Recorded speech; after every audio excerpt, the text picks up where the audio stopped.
전에 파혼을 했는데 사실 아직도 잘 실감이 나지를 않아요. 연애를 처음 시작하기 전부터 한참 둘이 사이좋게 연애할 때, 그리고 최근 결혼 이야기 보고 가며 준비하던 몇 개월 되지 않는 시간 동안 결혼 상대였던 남자친구와는 사소한 다툼 한 번 없었거든요.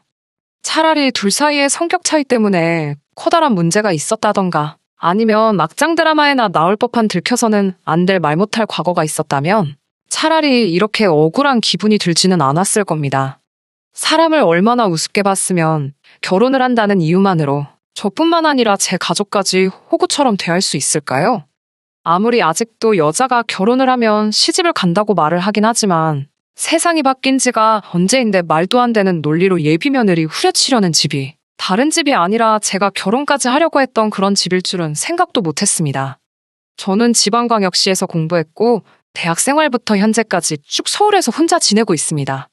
자랑은 아니지만 학창시절에 제법 공부 좀 한다는 소리 들으며 자랐고 학교에서도 기대가 많이 컸었거든요. 결국 서울대에는 가지 못했지만 서울에서 내놓으라 하는 대학교에 들어가게 되었어요. 부모님께서는 이런 저에게 지원을 아끼지 않으셨고 그래서 대학교 때는 다른 데 신경 안 쓰고 공부에만 열중할 수 있었습니다. 물론 생활비까지 다 내주신다고 해서 제 용돈까지 다 해주시는 건 아니었기에 방학 기간에는 서울에 머물면서 과외 같은 걸 하고는 했어요. 명절 때 말고는 저도 고향집에 내려갈 시간이 없다 보니 부모님께서 그 점이 많이 아쉬웠나 봅니다. 사실 지역에도 큰 회사들이 많기 때문에 부모님은 제가 대학교를 졸업하면 취직은 집 근처에 있는 이름 있는 회사에 들어가길 원하셨어요. 하지만 저도 나름 뜻이 있어서 공부를 해왔고 더 좋은 기회를 찾으려 노력하다 보니 결국은 서울에서 자리를 잡게 되었습니다. 부모님께서는 아쉬워하셨지만 결국엔 주변에 자랑을 하고 다니실 정도로 기분은 좋았나 봅니다. 회사도 국내 굴지의 대기업이기도 하고 복지면에서나 월급면에서나 지역에서 가장 좋은 회사를 두고 본다 하더라도 비교도 안 되게 좋은 곳이었거든요. 저 때문에 조금 더 고생을 하긴 하셨지만 부모님은 노후 준비가 어느 정도 다 끝나 있던 상황이었어요.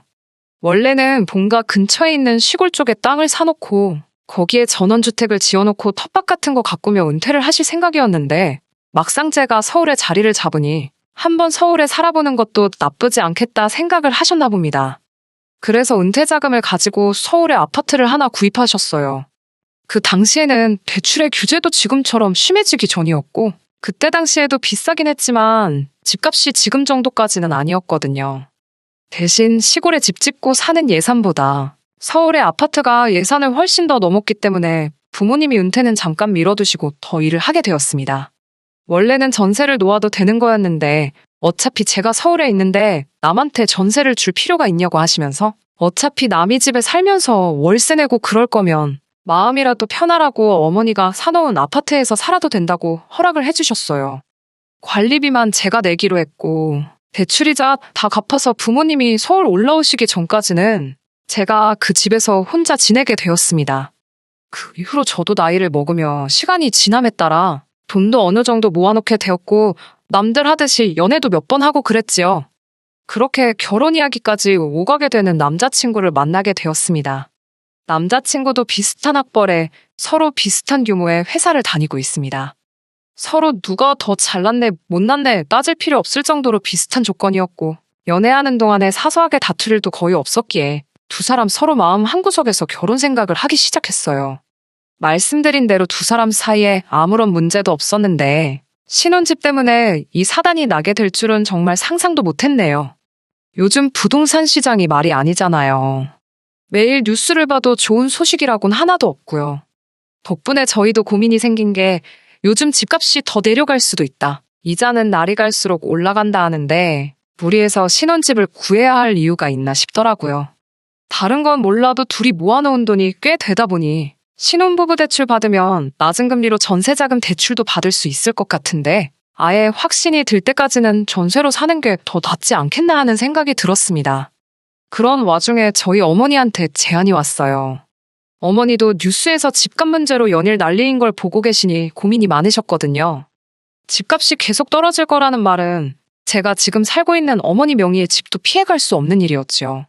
다만 저희 어머니는 서울에 집을 구하신 지가 오래되었고 사실 여전히 그때 가격과 비교해보면 집으로 이득을 엄청 많이 본 상황이었어요.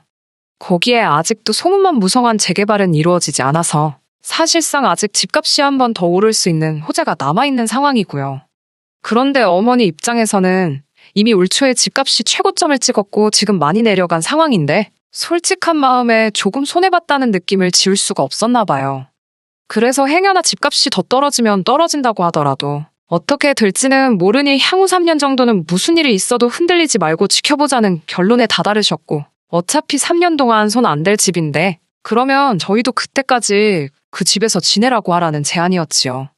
저희 입장에서는 아쉬울 게 하나도 없는 제안이었던 것이 어차피 제가 지금 살고 있는 집이기도 하고 새로 전세 구한다고 대출받을 필요도 없었고 여전히 관리비만 저희가 내면 된다고 하셨으니 비용을 절약하는 측면에서도 이 상황보다 더 나은 상황이 없었습니다. 남자친구한테 이 사실을 말했더니 남자친구도 집 때문에 걱정이 많았다면서 다행이라고 하더라고요. 그러면서 정말 잘 됐다고 하면서 이제 결혼 날짜만 잡으면 되겠다고 좋아했습니다.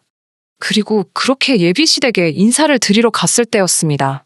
둘 사이에 아무런 문제도 없고 친정어머니 덕분에 신혼집까지 어느 정도 해결된 상황이라 마음이 많이 놓인 상황이었는데 예비시모인 남자친구 어머니는 그 상황이 별로 달갑지만은 않은 듯 보였습니다. 첫 인상부터가 이렇게 된 상황을 조금 마음에 안 들어하는 눈치였어요. 남자친구가 이미 모든 진행 상황을 말씀드렸던 것 같더라고요. 그게 잘못되었다고 생각한 적은 없습니다. 다른 사람도 아니고 예비시모인데 저희 집에서 한 3년 정도 살 집을 내어주시기로 했다는 것 정도는 당연히 말할 수 있는 상황이라고 생각합니다. 그리고 이러나 저러나 현재 상황에는 제가 집을 어느 정도는 해결한 게 있으니 예비시댁 쪽에서는 어떤 걸 해야 할지 알아서 준비를 해야 할 수도 있는 상황이라고 생각했으니까요. 그런데 그걸 가지고 이 예비 시어머니가 저한테 머리를 조아리면 엎죽 엎드릴 필요까지는 당연히 없다고 생각했지만 적어도 이 상황을 마음에 안 들어 할 거라고는 생각도 하지 못했습니다. 예비 시어머니는 당신이 곰곰이 생각해봤는데 이런저런 게 조금 마음에 안 든다는 식으로 말을 꺼내더라고요. 당장 뾰족한 수도 없는데 뭐가 그렇게 문제인가 싶어서 어떤 점이 마음에 안 드시냐 단도직입적으로 물어봤습니다. 저만 무조건 옳은 게 아닐 수도 있으니 예비 시모의 의견 한번 들어보고 조율할 수 있는 부분은 당연히 조율을 하는 게 맞다고 생각을 했었으니 말이지요. 첫 번째로는 지금 제가 살고 있는 저희가 살게 될 집이 남자친구 회사에서 너무 멀다는 거였습니다.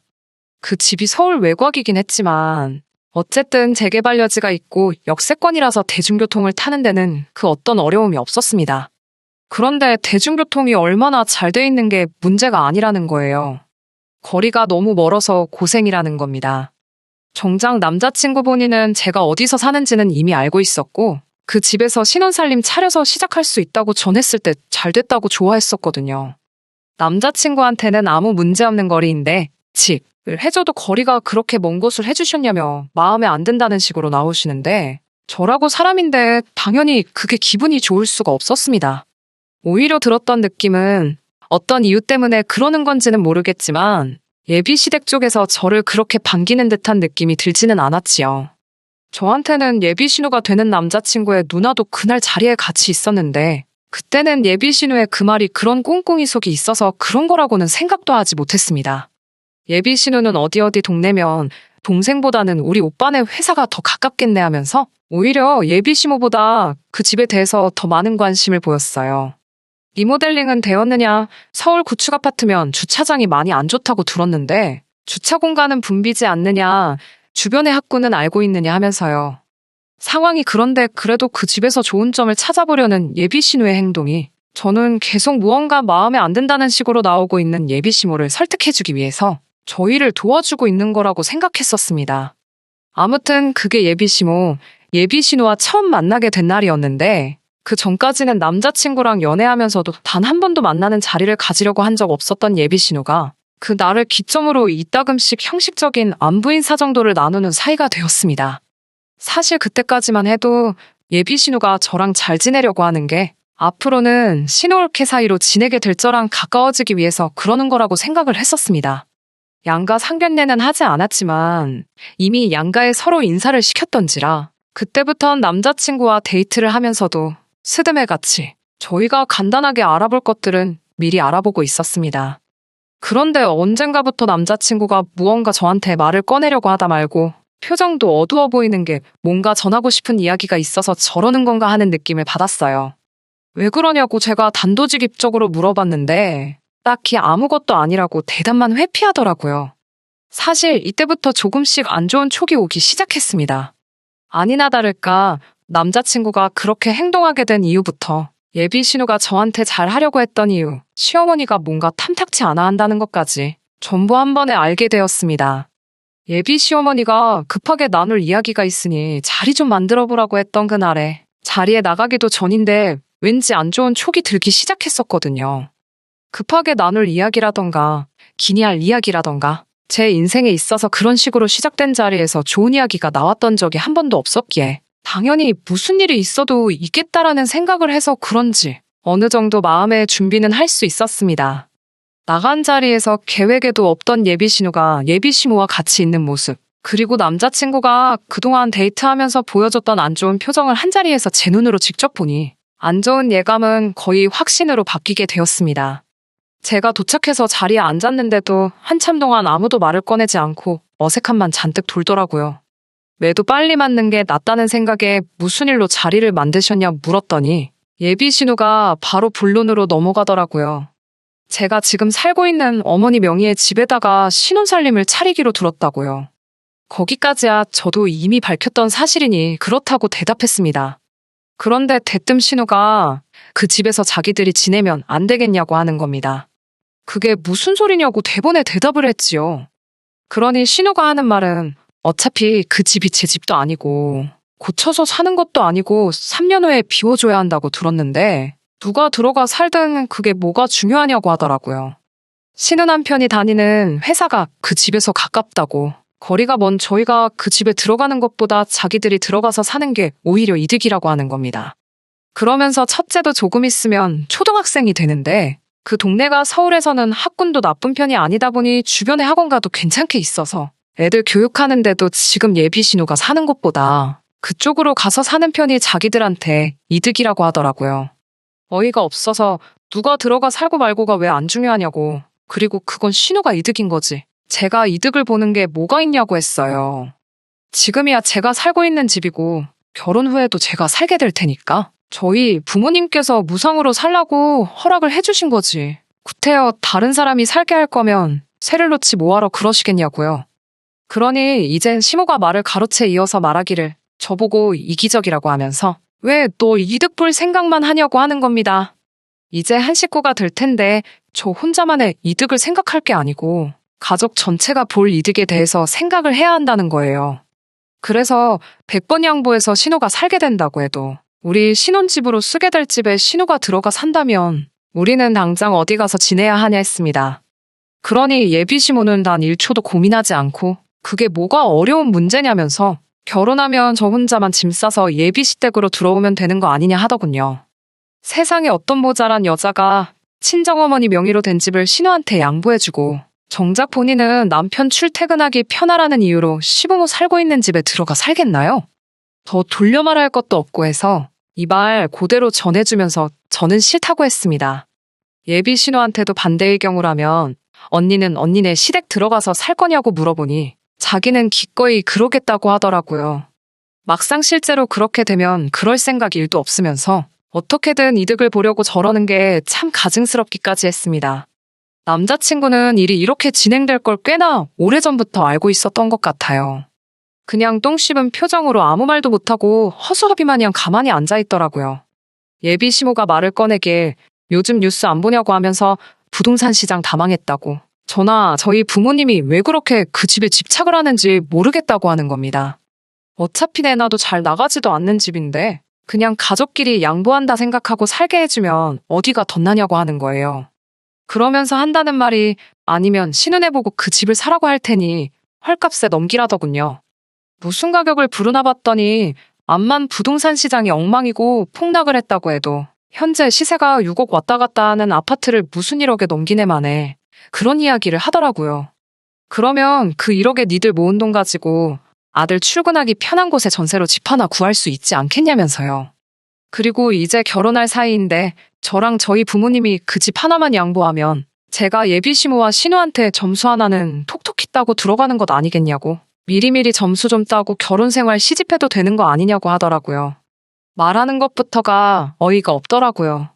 앞으로 3년간은 부동산 시장이나 이자 걱정 없이 신혼생활 시작할 수 있게 된 이 상황을 예비시모는 마치 제가 신혼집을 해오는 걸로 생각하고 있나 보더라고요.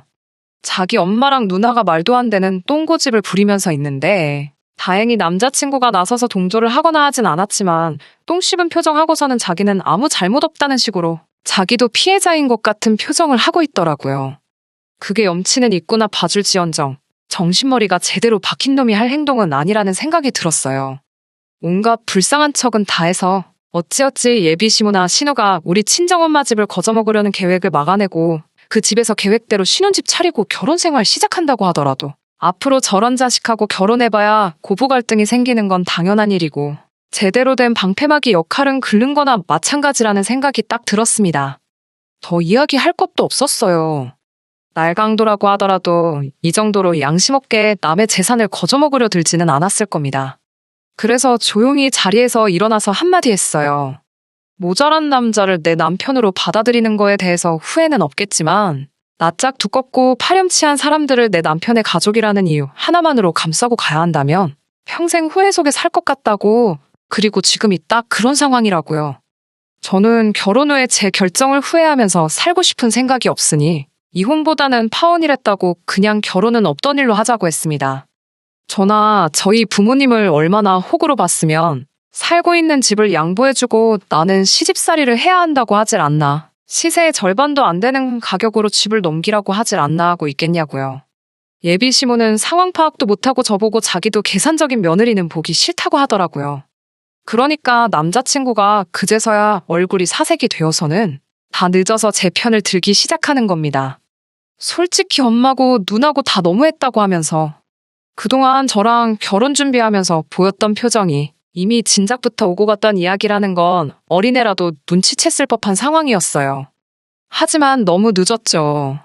파혼하게 생겼으니 늦게나마 저를 잡으려고 자기가 잘못한 거 뉘우치고 잘하려는 것처럼 보일 수도 있겠지만 오히려 더 늦게 저렇게 액션을 취하는 게 더 괘씸했어요. 진작에 저렇게 나올 수 있었는데 집을 양보한 애만에 이 이야기가 끝까지 오고 갈 때까지 듣고만 있었다는 건 솔직히 간보는 거나 마찬가지잖아요. 되면 좋은 거고 안 되면 내 편 들어주는 척 하면서 내 마음 돌려놓고 남자친구한테 거지근성으로 똘똘 뭉친 너네 가족도 문제지만 너같이 속이 음흉한 놈이 더 문제라고. 이 파혼이 꼭 니네 가족 거지근성 때문에 되는 게 아니라고도 확실히 말해줬습니다. 더 말할 것도 없고 내가 너랑 결혼해서 니네 집 구석을 내 가족으로 들이는 게 우리 부모님이 가지고 계신 아파트 가격에 비하면 아무 이득될 것도 하나 없으니 결혼 이야기는 없는 걸로 하고 각자 갈 길 가자고 했습니다. 이제 와서 미안하단 말 할 것도 없고 애초에 잘못된 거 진작에 알았으면 미안할 일을 안 만들었으면 되는 거 아니겠냐고 하니 남자친구나 예비시모나 그 자리에 누구도 제 말에 그럴싸한 대답을 하는 사람은 아무도 없더군요. 주변 지인 중에서 저한테 그래도 그렇지 그렇게 오래 만나고 결혼 이야기까지 오고 가던 남자친구를 하루아침에 헌신작 버리듯이 버릴 수가 있냐고 하는 사람도 있더라고요. 대화로 해결할 수 있던 부분이 있지 않았겠냐고 너무 극단적이라고 하는데 저는 그런 말 들어도 여전히 제가 잘못했다는 생각이 들지는 않습니다. 오히려 괜히 질질 끌었다가 나중에 이 꼴 저 꼴 못 볼 꼴 다 보고 그리고 나서 후회 속에 이혼하는 것보다 길게 볼 것도 없이 결혼조차 안 하는 게 더 이득 아니겠냐는 생각이에요. 결혼이 사랑만으로 할 수 있는 게 아니라는 말이 오늘따라 더 와닿는 하루네요. 끝까지 들어주셔서 감사합니다. 오늘의 사연은 여기까지입니다. 구독과 좋아요, 알람 설정 부탁드리고 더 좋은 사연으로 다시 찾아뵙겠습니다. 감사합니다.